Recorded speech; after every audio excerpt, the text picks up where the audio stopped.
Hey guys, how to download Level Devil on PC or laptop. If you find this video useful, please consider subscribing and liking the video.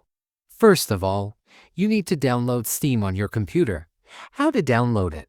First of all, open a web browser on your laptop and search Steam link in the description. You can open the Steam website from the description. After opening the Steam website, click on Install Steam at the top, and then click on Install Steam. Steam will start downloading. Please wait. Steam downloading is completed to open download folder in your laptop or PC.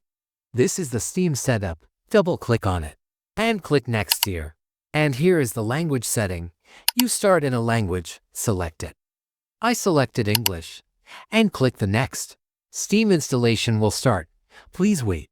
And then search Level Devil and then click the Level Devil. Then scroll down and click on Add to Card at the bottom and click on View My Card and click on Continue Payment here and select here your payment method. Submit payment here. After submitting payment, your Level Devil will be added to the library. After that, go to the library page and install it easily from here, like this.